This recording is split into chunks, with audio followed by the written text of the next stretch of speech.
Hi viewers, this is हमारे सुनो viewers. हम स्क्रीन प्ले राइटिंग क्लासेस को देख रहे पढ़ रहे हैं और व्यूअर्स हम लास्ट लेक्चर पे हमने कुछ चीज़ों को देखा था कि जो इम्पोर्टेंट हो सकती हैं हमारे स्टोरी के लिए, और हमने ये भी कहा था कि हम एक नई क्लासेस को स्टार्ट कर सकते हैं जिसमें हमें देखना पड़ेगा कि स्टोरी और प्लॉट और सीन्स और इन चीज़ों को हम कैसे अपने पेपर पे लाएं। तो व्यूअर्स, हमने पिछले लेक्चर में देखा था कि जब हम करैक्टरिस्टिक मोमेंट को देख रहे होते हैं तो हमने उसमें 3-4 चीज़ों को वाज़िया किया था, बताया था कि ये इंपॉर्टेंट चीज़ें हैं जो कि ये आपको अब तक मालूम है, यानी कि उसकी नीड क्या, उसका वांट क्या है, करैक्टर का लाई क्या है। तो व्यूअर्स, हमने करैक्टरिस्टिक मोमेंट्स को जब लगाया तो हम अपने रीडर्स को या ऑडियंस को हुक कर रहे हैं कि पहले देखें कि करैक्टर का लाई क्या है, वो क्या चीज़ें चाहता है मन से हासिल करना, और कौन सी चीज़ें जो कि एक्सटर्नल वर्ल्ड में वो हासिल करना चाह रहा है। तो ये करैक्टरिस्टिक मोमेंट्स थी, लेकिन ये सिर्फ आधा केक पेश हुआ, आधा केक जो है ना वो तैयार हुआ है, बाकी चीज़ें भी रहती हैं। और उसमें जो फोरमोस्ट मैं समझता हूँ चीज़ आ सकती है इस वक्त फॉरेन करैक्टरिस्टिक मोमेंट के बाद, वो उसका वर्ल्ड है, जिसको आमतौर पे फिल्मी दुनिया में नॉर्मल वर्ल्ड कहते हैं। यानी कि वो किस वर्ल्ड में रह रहा है, यानी कि ये सब कुछ जो उसके हो रहा है, यानी कि थिंग्स वो जो नीड करता है या वांट करता है या जो उसका लाइक है, ये किस वर्ल्ड में आ रहा है। तो आपका वर्ल्ड जो है क्या बड़ा एग्जॉटिक होना चाहिए, क्या अवतार की तरह एक नई वर्ल्ड होनी चाहिए, एक नई दुनिया होनी चाहिए। तो आप कहेंगे यार फिर तो मेरे जो है स्क्रिप्ट बड़ा आला होगा, क्योंकि मैं अपना वर्ल्ड ही ऐसा इंट्रोड्यूस कर रहा हूँ कि जो कि पहले किसी ने देखा नहीं। वेल, दैट इज़ गुड अगर आप इस काबिल हैं और आपकी स्टोरी इस चीज़ को बिल्कुल उसको इमेज करती है तो आप ऐसे लिखें। लेकिन उससे ज़्यादा इम्पॉर्टेंट ये है कि जो अभी आपकी स्टोरी है, चूँकि ये ध्यान में रखें कि बहुत कम होता है कि हमें कोई पहले वर्ल्ड थॉट में आया और उसके बाद हम स्टोरी लिखें, बहुत कम ऐसा होता है। लेकिन ज़्यादातर ऐसा होता है कि आपको कोई थॉट जो होता है किसी करैक्टर के बारे में आ रहा होता है, कोई इमेज देख के आपको स्टोरी समझ में आ रही होती है, तो उसके बाद आप उसमें देखते हैं कि मेरा वर्ल्ड क्या लगेगा, ये किस दुनिया में होगा। और 95% ऑफ द केसेस में हमारा जो नॉर्मल वर्ल्ड होता है वो ये दुनिया ही होती है। अच्छा, दुनिया में यानी से मेरी मुराद ये जिस वर्ल्ड में, जिस ज़मीन पर, जिस अर्थ पे हम रह रहे हैं वो है, लेकिन यहाँ पर उसकी बात नहीं हो रही कि किस प्लैनेट पे रहता है, नहीं। प्लैनेट की बात ये अंडरस्टूड है कि जब कोई करैक्टर आप दिखाएंगे वो उस प्लैनेट अर्थ पे ही आप दिखा रहे हैं, अनलेस एंड अनटिल उसके 2 सींग निकले हुए हैं या कोई, तो फिर आपको परेशानी होगी भाई किस वर्ल्ड की बात कर रहा है। अदरवाइज ये बिल्कुल तय है कि किस वर्ल्ड में हम रह रहे हैं और हमारा करैक्टर किस वर्ल्ड में है। हम जिस नॉर्मल वर्ल्ड की बात कर रहे हैं वो उसके इर्द गिर्द की दुनिया है, इर्द गिर्द का माहौल है, उस वर्ल्ड की हम बात कर रहे हैं। मिसाल के तौर पे हो सकता है आप एक कोई मोहल्ला दिखाएं, एक स्ट्रीट दिखाएं कि जिसमें वो बंदे का घर और वो और उसके वहाँ पे वो रहता है, तो उसका जो वो नॉर्मल वर्ल्ड है वो स्ट्रीट है, उसके आसपास के घर हैं। और या अगर वो वहाँ से उठ के सपोज वो दिल्ली में और बम्बई में जाता है, तो अब उसका जो वर्ल्ड है वो बम्बई है, और बम्बई में जो एरिया, तो हम ये कह सकते हैं कि नॉर्मल वर्ल्ड जो होता है किसी करैक्टर का वो इम्पोर्टेंट बन जाता है। इसलिए इम्पोर्टेंट बन जाता है कि उसने जो कुछ करना है वो उसी वर्ल्ड में करना है, उसका जो लाई है आपने उसी वर्ल्ड में शो किया है, आपने करैक्टर का जो नीड है, वांट है, उसी वर्ल्ड में शो किया। चूँकि जो देखे ना, उसके साथ अगर कोई बंदे का मसला है तो वो उसके वर्ल्ड के अंदर वो बंदा मसला है ना। अगर करैक्टर के साथ कोई जो लोग जुड़े हुए हैं उसका वर्ल्ड वो बनेगा, ठीक है। तो इस तरीके से भी हम देखेंगे कि नॉर्मल वर्ल्ड की इंपॉर्टेंस क्या है। तो व्यूअर, इससे पहले कि हम आज का लेक्चर स्टार्ट करें, मैं आपसे रिक्वेस्ट करूंगा कि काइंडली आप इस चैनल को सब्सक्राइब करें और इसको अपने अपने सोशल मीडिया पे आप ज़रूर शेयर करें ताकि लोग ज़्यादा हमारे चैनल पर आएँ और इस चीज़ से फ़ायदा उठाएं। तो आइए व्यूअर्स, स्टार्ट करते हैं आज का लेक्चर।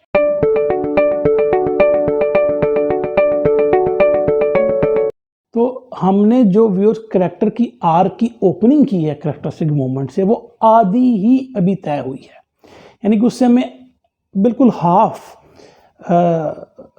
अंदाज़ा हो पा रहा है कि हम क्या देखने आगे जा रहे हैं, ठीक है ना। यानी कि इसमें शक नहीं कि हमने उसके लाइक को भी बता दिया है, हमने इसमें शक नहीं कि हमने उसके नीड और वांट की भी हिंट दे दी है, इसमें कोई शक नहीं कि इधर तक तो हम पहुंच चुके हैं। और ये हमारे लिए थोड़ी सी हमें अपनी पिक्चर को थोड़ी सी समझने में, लोगों को समझ में आ रही है कि किस तरह जा रहा है। लेकिन अब ये हाफ ऑफ द केस हुआ, चूँकि क्यों, उसके बाद हमें बहुत ज़्यादा जिक्र करना है नॉर्मल वर्ल्ड। यानी कि अगर मैं ये जिक्र करूँ कि कैरेक्टरिस्टिक मोमेंट से हमें कैरेक्टर के बारे में तो अभी तक पता चल चुका है, लेकिन अभी उसके कॉन्टेक्स्ट के बारे में नहीं पता चला। यानी यूँ आप कह रहे हैं, कैरेक्टरिस्टिक मोमेंट से हमें कैरेक्टर के बारे में तो पता चल गया, लेकिन उसके कॉन्टेक्स्ट के बारे में अभी हम लाइल्म हैं, अभी हमें उसका नॉलेज नहीं मिला। और वो कॉन्टेक्स्ट कौन देगा? आपका normal world. You get my point? तो फिर अभी जैसे मैंने आपको जिक्र किया कि हम कहाँ से पहचाने जाते हैं, अपनी सराउंडिंग से। क्योंकि कुछ लोग हो सकता है हमारे बारे में बड़ा अच्छा ख्याल रखते हो, कुछ बुरा रखते हो, तो हमारा वो जो वर्ल्ड है वो हमारी सराउंडिंग्स है।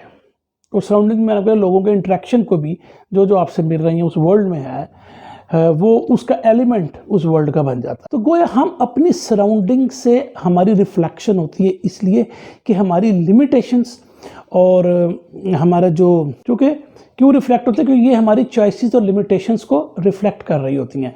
जैसे अगर हम यूँ लें कि एक लड़की है और वो उसको आपने इजाज़त नहीं दी कि वो कभी घर से बाहर निकले, तो उसका जो नॉर्मल वर्ल्ड है वो घर है।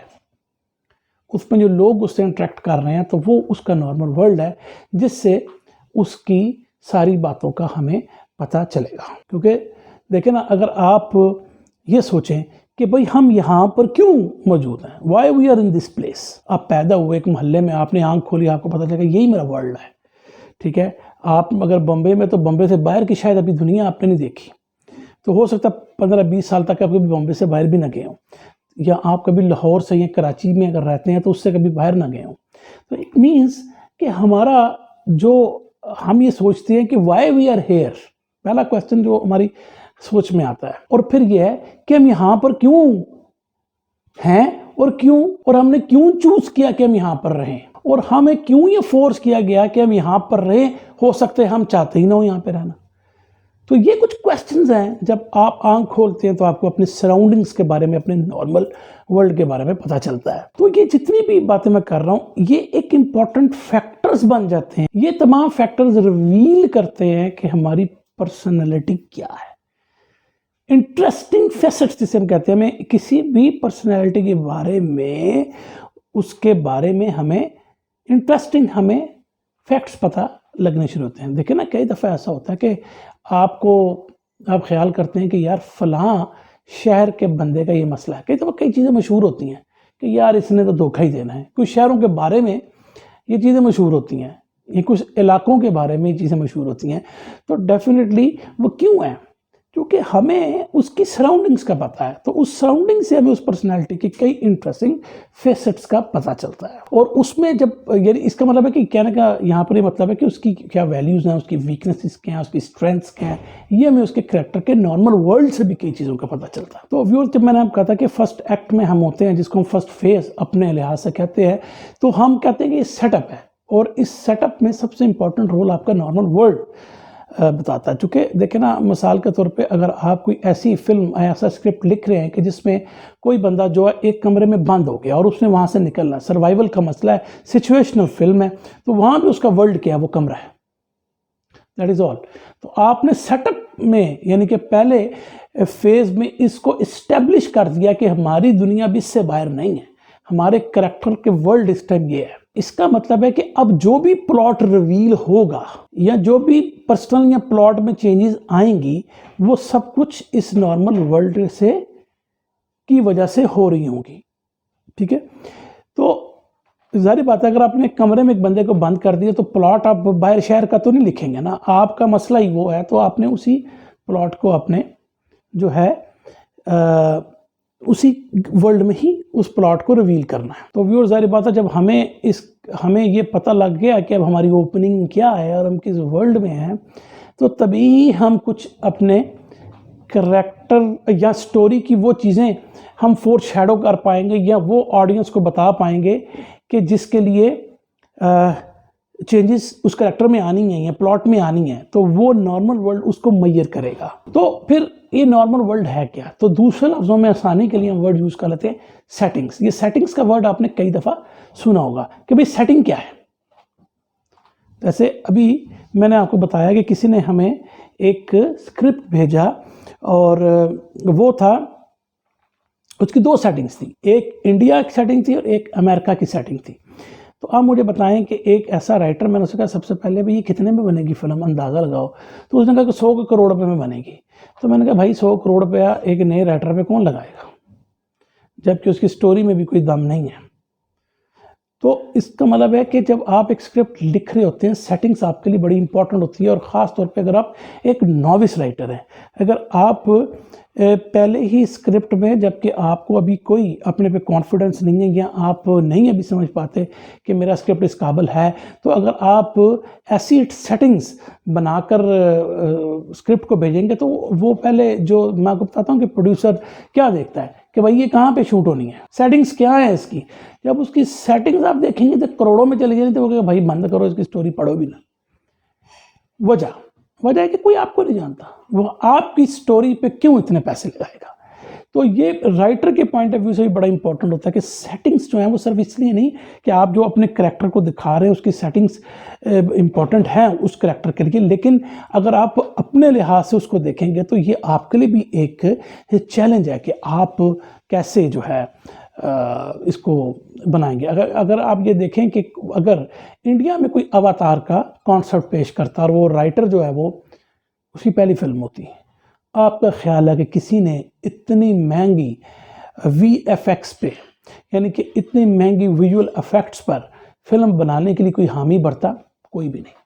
उसकी वजह है कि नए राइटर्स का ज़्यादा इशू ये होता है कि they are lacking story, they are lacking any name, उनका कोई नाम नहीं है कि कोई उससे जुड़ के कि लोग आपको जो है वो इंटरेस्ट शो करें। और तीसरा ये कि कोई उनकी बात पर उसरा गौर नहीं करेगा अगर आप बिल्कुल ऐसी कहानी लेकर आ जाएंगे जो कि बड़ी डिफरेंट होगी। तो लिहाजा सेटिंग्स जो हैं बड़ी इंपॉर्टेंट हो गई। अब मैंने आपको बताया कि करैक्टर के लिहाज से भी और एज अ राइटर भी, जब आपने अपने स्क्रिप्ट को भेजना है तो आपकी सेटिंग्स जो हैं वो बड़ी जो हैं वो ऐसी होनी चाहिए, ख़ासतौर पर अगर आपका पहला स्क्रिप्ट है कि जो बिल्कुल आपको रियलिटी में लगे और लगे कि इसकी प्रोडक्शन कास्ट भी जो है वो कम आएगी। ये मैं आपको वो बातें बता रहा हूँ जो कि यूजुअली लोग नहीं बताते। और यही मैंने बताया कि जिसने हमें स्क्रिप्ट भेजा वो पूरा स्क्रिप्ट लिख के बैठ गया और मैंने कहा भाई लेगा कौन, स्टोरी तो है ही फारक, लेकिन लेगा कौन। अगर सपोज कोई स्टोरी चलो 1% मान भी लेके पसंद आ जाएगा तो लेगा कौन, who will going to spend. तो अब फिर नॉर्मल वर्ल्ड वो सेटिंग है कि जिसमें हमारा करैक्टर जिंदा है, रह रहा है, और उधर ही उसकी कमजोरियां हैं, उधर ही उसकी स्ट्रेंथ्स हैं, और वही उसका वर्ल्ड है। तो व्यूअर्स, नॉर्मल वर्ल्ड में जैसे अभी मैंने जिक्र किया कि आपको चूज़ करना है कि आपकी स्टोरी क्या है और उसके मुताबिक आपने नॉर्मल वर्ल्ड लेकर आना है। अच्छा, अगर हमारी सेटिंग्स ऐसी हों कि समटाइम्स वो आपको बिल्कुल अपनी ये जो ट्रेडिशनल सेटिंग्स है इससे थोड़ा डिफरेंट नज़र आए, तो आपको लगता तो बड़ा ज़बरदस्त है कि यार ये एक बड़ा अच्छा वर्ल्ड मैंने बना दिया है, लेकिन वही मैंने कहा कि वो इंटरेस्टिंग और फैसिनेटिंग तो होगा, लेकिन वो समटाइम जो आपको प्रॉब्लम कर सकता है। तो फिर जो हमारा बिल्कुल नॉर्मल यानी कि ट्रेडिशनल हम अपने वर्ल्ड में चीज़ दिखाते हैं, तो क्या वो बोरिंग होता है? क्योंकि वो लोग कहेंगे यार ये तो सभी लिख रहे हैं यार, बम्बई की तो और लाहौर की ये गलियों में तो ये कहानी होगी, तो यार एक आम बात है। नहीं, ये कोई आम वर्ल्ड नहीं है या वो कोई बोरिंग वर्ल्ड नहीं है। ये पहले आप बात ज़हन में रख के चलें। यानी क्यों? आपके दिन में अगर यार ये देखो ये अगर बम्बई की गलियों में ये बनी है तो ठीक है, इसमें सेफ्टी तो कैरेक्टर की नज़र आती है, उसी मोहल्ले में पला बड़ा है, ठीक है। बोरिंग है यार, ये तो सबकी कहानियाँ हैं और उसमें तो इसको कोई ज़्यादा एफर्ट भी नहीं करनी और लाइफ इसकी बस चलती रहेगी। It's very boring. या अगर वो इतना बोरिंग नहीं है तो जिसको हम वर्ड इंग्लिश में यूज़ करते हैं लवजी है, यानी कि वो अपनी विल के अगेंस्ट वहाँ पर फंस गया। तो ओवरऑल देखें फिर ये एक बोरिंग बात है। ये मतलब उसके घर में उसका बाप जो है उसको शहर पढ़ने के लिए नहीं भेजना चाहता, तो अब उसकी सेटिंग्स तो बहुत बोरिंग है, और ये सेटिंग्स में हम बहुत कहानियाँ देख चुके हैं कि बाप जो है वो रिस्ट्रिक्ट कर रहा है। सपोज अगर वो लड़की है तो ज़्यादा चांसेस होते हैं इंडो पाक में कि लड़कियों को नहीं भेज रहे, तो ये उसकी सेटिंग काफ़ी बोरिंग है। यहाँ कई दफ़ा ऐसा होता है कि आप कहते हैं नॉर्मल वर्ल्ड अच्छा है इसका, और लेकिन प्रोटैगनिस्ट इसको अप्रिशिएट नहीं कर रहा, या वो अभी टेम्पररली हेल्ड बैक है उन एडवांटेजेस से जो कि नॉर्मल वर्ल्ड पेश करता है। जैसे अगर आप फिल्म देखें विज़र्ड ऑफ द ओज में, या आप देखें फ्रैंक कैप्रा की इट्स अ वंडरफुल लाइफ, बड़ी अच्छी फिल्मों में ये फिल्म मानी जाती है। तो या इस तरह का कोई केस है, या होता है उसका नॉर्मल वर्ल्ड उसको सेट ऑफ चैलेंजेस दे रहा है प्रोटैगनिस्ट को, और जिसके लिए हमारा प्रोटैगनिस्ट जो है वो अनइक्विप्ड है उसको डील करने के लिए, यानी कि वो रेडी नहीं है कि जो चैलेंजेस उसको उसके वर्ल्ड में मिल रहे हैं उसको वो कन्फ्रंट कर सके, अनलेस एंड अनटिल वो अपनी लाइफ में कोई बहुत अच्छा एक्सपीरियंस ना हासिल कर ले कि उन प्रॉब्लम्स को फेस करे। लेकिन ये सारी बातें अगर हम एक तरफ रख लें कि हमारे नॉर्मल वर्ल्ड किस किस्म के, और मैंने आपको बताया कि 2-3 किस्म के नॉर्मल वर्ल्ड को आपको मैंने जिक्र कर दिया कि कईयों में तो वो लाउजी है, कईयों में अगर वो अच्छा भी है तो उसमें क्या इश्यूज करैक्टर को सपोज नॉर्मल वर्ल्ड में आ सकते हैं। लेकिन इससे ज़्यादा उसकी सिंबलिज्म है, यानी क्या मैं कहना चाह रहा हूँ यहाँ पे मेरी मुराद है, यानी पॉइंट ये है कि ये नॉर्मल वर्ल्ड जो है ना, इससे या तो करैक्टर निकलना ही नहीं चाहता या वो निकल सकता ही नहीं। ये वो पॉइंट आया जो मैंने जो भी ऊपर जिक्र करता आ रहा हूँ, मैं आपसे बात करता आ रहा हूँ, ये इस पॉइंट पर आके बात कंक्लूड हो रही है। गोया ये सारी बातें करने से क्या बात है, यहाँ तो करैक्टर उधर से निकलना ही नहीं चाहता या वो निकल नहीं सकता। लेकिन जो दोनों सूरतें हैं उसमें अलबत्ता उसके एडवेंचर की ये स्टेज है, ये वो स्टेज है कि जहाँ से उसका एडवेंचर स्टार्ट होना है।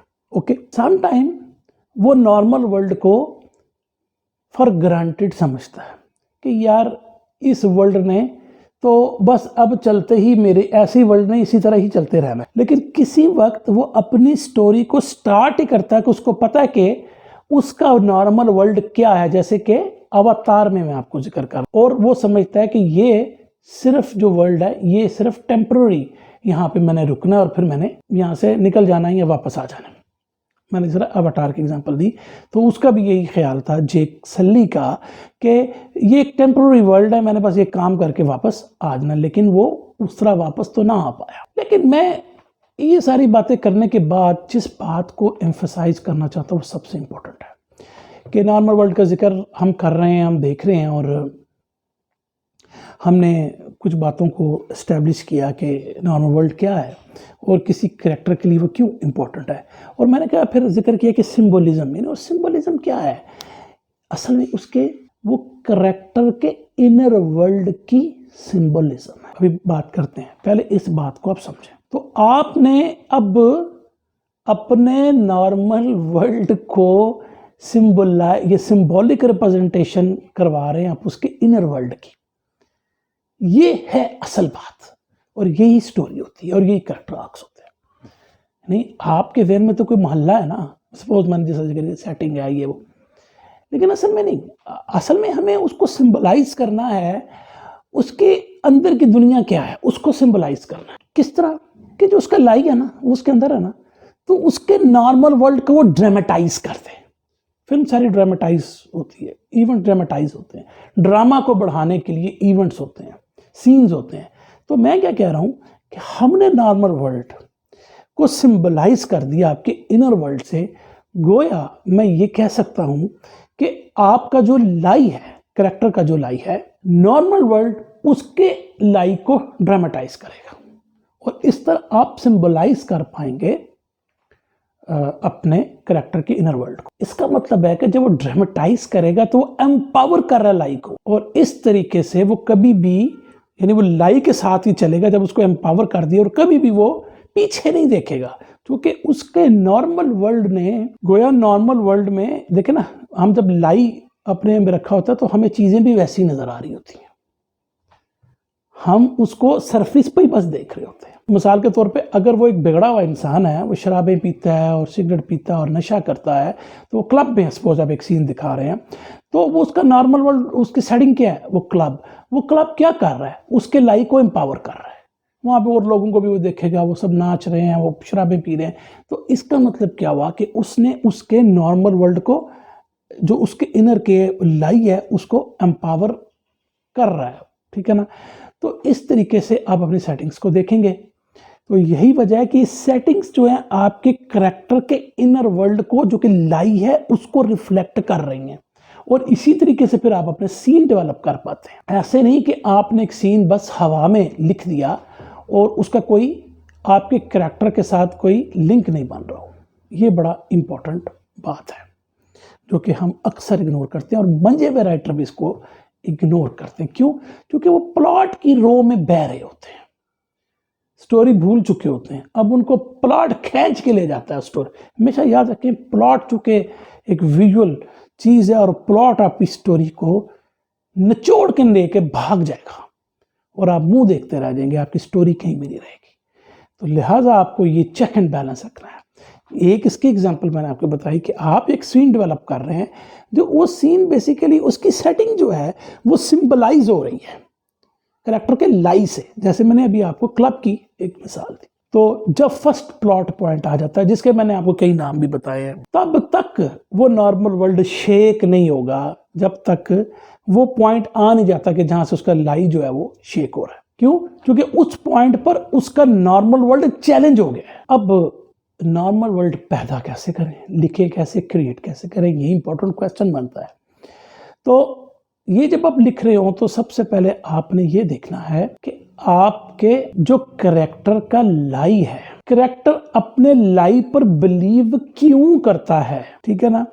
तो फिर जब आप अपनी बैक स्टोरी को समझेंगे तो आपको लॉजिकल वर्ल्ड की समझ में आ जाएगी। यानी कि दूसरे लफ्जों में, आपकी लॉजिकल जो बैक स्टोरी है, जिस पे करेक्टर अपने लाइफ को बिलीव कर रहा है, उससे आपका नॉर्मल वर्ल्ड क्रिएट हो जाएगा। यहाँ आप अपने सवाल कर सकते हैं कि मेरे करेक्टर के जो लाई है उसकी क्या वजह है, उसकी क्या वजह है, तो हम किस तरह का नॉर्मल वर्ल्ड लगाएंगे तो मसले का हल होगा। चूंकि मैंने आपको कहा कि ज़्यादा इंपॉर्टेंट मेरे लिए ये है कि हम उस नॉर्मल वर्ल्ड को करेक्टर के इनर वर्ल्ड से सिंबलाइज कर रहे हैं। क्यों?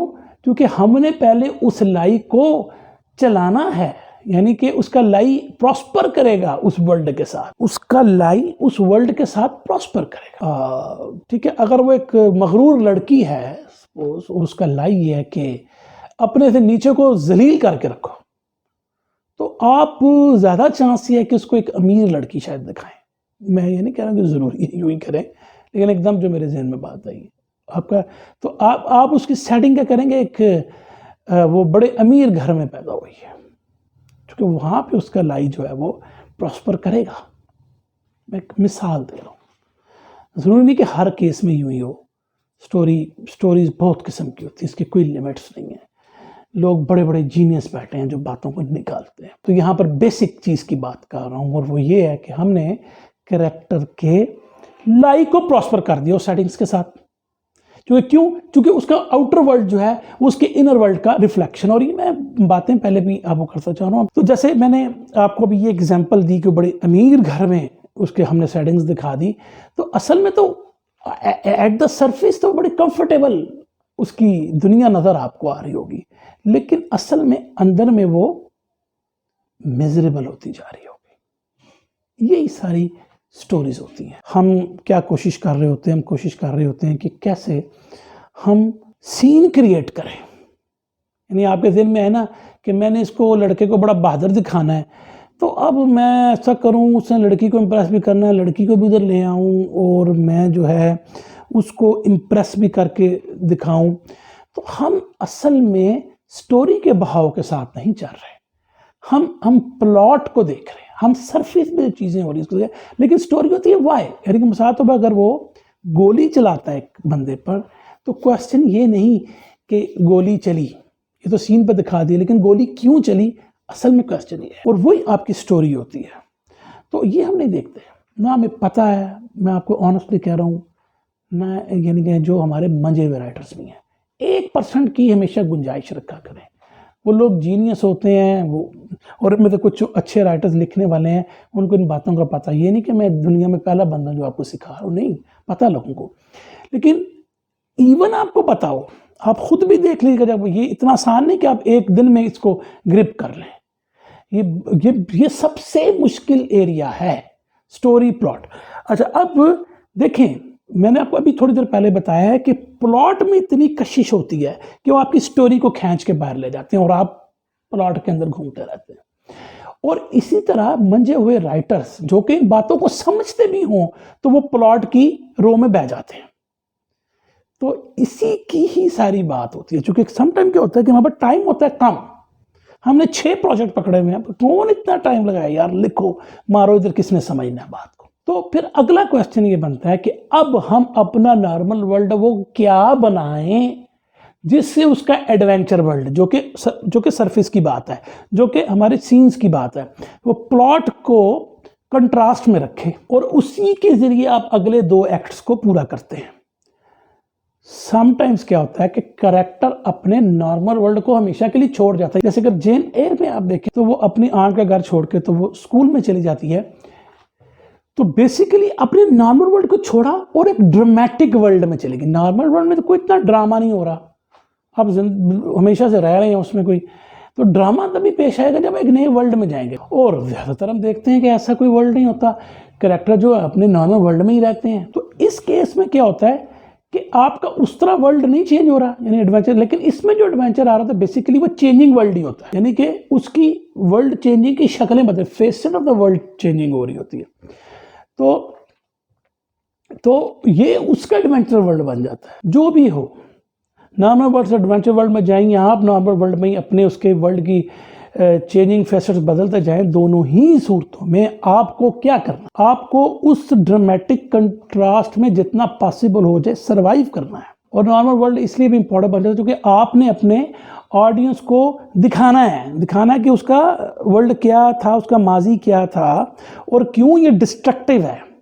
और जैसे कि किसी पर जेल एयर में जब उस पर जुल्म हो रहा होता तो आप कहते हैं यार भाग जाए यहाँ से, दफा क्यों नहीं होती यहाँ से, क्यों अपनी आंटी के जेर साया है, तो आप खुद चाह रहे हैं कि ये जाए। तो उसके बिफोर स्टेट दिखा रहे हैं, बिफोर यानी हालत उसकी क्या थी पहले, और अब क्या वो इस डिस्ट्रक्टिव वर्ल्ड में रहेगी, रहना चाहिए, या एनफ हो गया है कि यहाँ से चली जाए या ना जाए, व्हाट्सएवर, और या वो इतनी फिट है कि वो इसी हेल्दी प्लेस से, इसी प्लेस से वो कुछ रास्ता निकाल पाए। तो फिर नॉर्मल वर्ल्ड क्या क्या हो सकता है? अगर हम थोर में देखें, a peaceful and prosperous planet. क्यों? क्योंकि मैंने कहा ना रिफ्लेक्शन है, क्योंकि एक पीसफुल उसका अगर प्लैनेट होगा तो उसके अंदर की जो प्राइड लेने वाली मिसकंसेप्शन कि मैं तो बादशाह हूँ, मैं तो किंग हूँ, वो सर्व करेगी। तो लिहाजा उसका जो नॉर्मल वर्ल्ड है वो ये है। जेन एयर में देखें, उसके चूंकि 2 वर्ल्ड हैं, एक उसके आंट के घर में भी उसको मिजरी मिली है और बोर्डिंग स्कूल में भी उसको मिजरी मिली है। दोनों सूरतों में असल में हम उसके लाइफ को उस वर्ल्ड से सिंबलाइज कर रहे हैं। ओके, सेकेंड एंड लाइफ में देखो तो उसका वर्ल्ड क्या है, वो एरिया जहाँ पे उसके 2 अंकल रहते हैं, वो फार्म हाउस, तो वो वॉल्टर के फियर को रीइंफोर्स कर रहे हैं। उसका एक फियर, और वो अपनी माँ से लादा, माँ उसकी छोड़ गई, उसको एक फार्म हाउस में वो कभी उस तरह रहा नहीं, फिर वो अपने अंकल के जेर साया, तो उसका फियर रीइंफोर्स कर रहा, तो आपने वो वर्ल्ड क्रिएट किया उसके लिए। टॉय स्टोरी में एंडी का अपना रूम है जहाँ पे वो वुडी बॉस है, और यही वजह कि वो यही चीज़ उसकी लाइफ को जो है वो रीइंफोर्स कर रही है। 3 किंग्स अगर आप देखें तो वो जो क्लोजिंग डेज हैं वार के, वो उनका सेटिंग है, क्योंकि तभी तो वो कहते हैं कि वार के बाद क्या मिलना है, तो हम दौलत को हासिल करें। वो उनका जो लाई है उसको वो रीइंफोर्स कर रहे होते हैं। तो last days of the war, और ग्रीन स्ट्रीट हुलिगन में अमेरिकन यूनिवर्सिटी उसका सेटिंग है। क्यों वो सेटिंग? क्योंकि उसका लाई क्या है, वो उसके लाई को, उसकी वो जो सेटिंग जो है वो रीइंफोर्स कर रही है कि वो एक्सपेल हो जाता है। ये सारा हम पीछे अभी पढ़ के आए हैं। तो इस तरीके से आप अपने नॉर्मल वर्ल्ड को लाइट का रिफ्लेक्शन शो करेंगे। तो अभी हमने नॉर्मल वर्ड्स का जिक्र किया, जैसे थोर को अगर आप देखें, एक बड़ा खूबसूरत वर्ल्ड है लेकिन पर्सनली चैलेंजिंग वर्ल्ड है। और इसी तरीके से अगर हम जेन एयर को देखें तो वो दोनों वर्ल्ड उसके जो है बड़े जो हैं वो तबाहकुन किस्म के हैं। सेकंड एंड लाइन्स में कि जहाँ के ऑफुल उसका वर्ल्ड है, अंकल्स में रह रहा है, जो कि फिर फर्स्ट प्लॉट पॉइंट पे जाके उसमें चेंजेस आनी शुरू हो जाती हैं। तो व्यूअर्स, अब हम देख लेते हैं कि क्या क्वेश्चन इसमें हम लिख सकते हैं कि जिसको फिर हम अपने नॉर्मल वर्ल्ड के पॉइंट ऑफ व्यू से बना पाएँ। पहला क्वेश्चन है, what setting will open your story? Second, how will this setting change at the first plot point? Second question हो गया। How can you contrast the normal world with the adventurous world?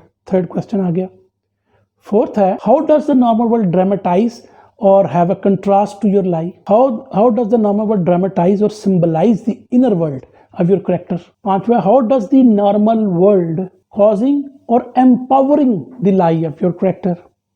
Sixth है, why is your character in the normal world? ये मैंने अभी भी जिक्र किया है। सातवां, कि if your character doesn't want to leave the normal world, what is helping him mask the discomfort caused by his life? तो अगर वो नहीं बदलना चाह रहा तो लाइफ क्या वो सहूलतें पेश कर रहा है कि जिससे वो वाकई ही इतना मगन हो गया कि वर्ल्ड को छोड़ना ही नहीं चाहता, वो लाइफ में इतना ग्रिप्ट हो गया है। So if your character wants to leave, what is stopping him?